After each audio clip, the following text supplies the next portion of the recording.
Hey everybody, thanks for tuning to the Android Authority. My name is Daryl Doak, and this is our review for the Google Nexus S 4G on Sprint.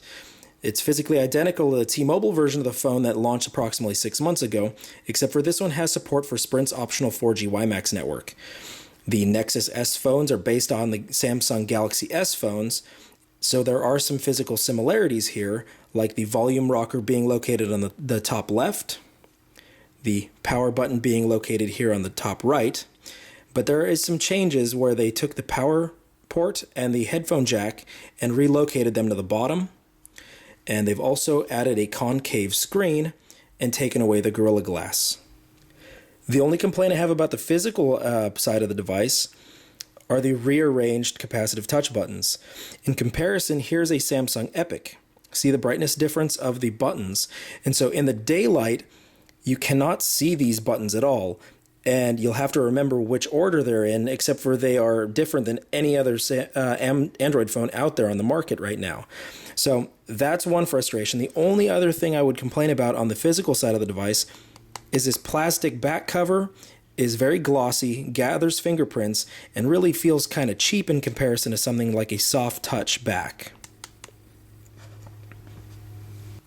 When it comes to the software of the phone, everything is really smooth. It is really nice to use. There's no hiccups anywhere in here. There's no lag.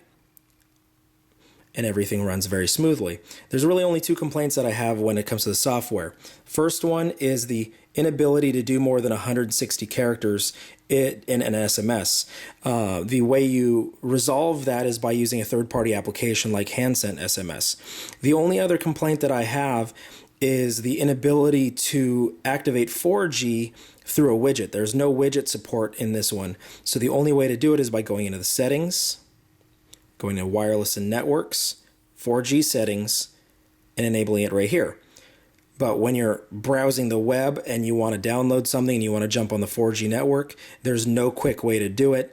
There's no way to do a drop down and doing like quick settings or something like that. Quick settings can't control the 4G. And so there was some frustration on there, as well as doing something like WidgetZoid. It was not able to control the 4G in this phone either.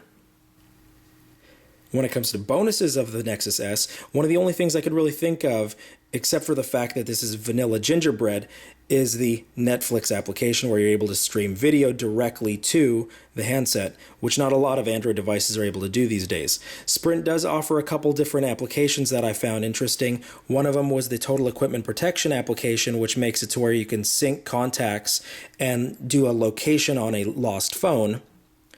And Telenav Navigator, which if you do not like the Google navigation, they do offer you a free navigation program that does work pretty good. When you look at touch test, just like the other Samsung Galaxy S phones, it supports up to 5 touches at a single time. Another aspect of the phone that actually seemed pretty disappointing was the camera quality. When doing still shots, there was still quite a bit of noise in the pictures, even though there was enough lighting. It does have its LED flash right here, but that really didn't help anything when it came to the shots. They were still pretty grainy even in the bright daylight. When it came to video quality, it was pretty disappointing because it's limited to only a 480p, where Galaxy S phones are normally limited to a 720p.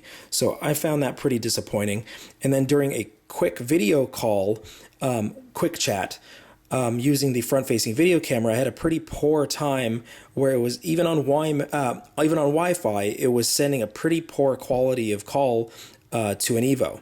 And so I was pretty disappointed overall with the camera quality over the whole device, whether it was a still or the video or the front-facing camera. I had a pretty bad experience overall. Overall, the Google Nexus S 4G was a pretty enjoyable device. However, there were two glaring problems that I could not actually get past. One of them was a data connection issue, where on a WiMAX connection, I would often only get about a 1 megabit connection, and on a 3G connection, I would only get about a 100 to a 200 kilobit connection. And so these are areas that normally I would see on an Evo a 6 to a 7 megabit connection on WiMAX, or a 7 to 800 kilobit connection on 3G. And so that was a big problem. The other issue was the battery uptime. There was one point I only saw about a little over 6 hours on a battery from 100% down to 0, which it was pretty unacceptable for a device that is running vanilla Gingerbread, and really there's not a lot of stuff that was running in the background. So I was pretty disappointed with that. And overall, those two issues would make it to where I just could not have this device on a daily basis. Thanks for tuning into Android Authority, and definitely check back with us in the future on future handset reviews.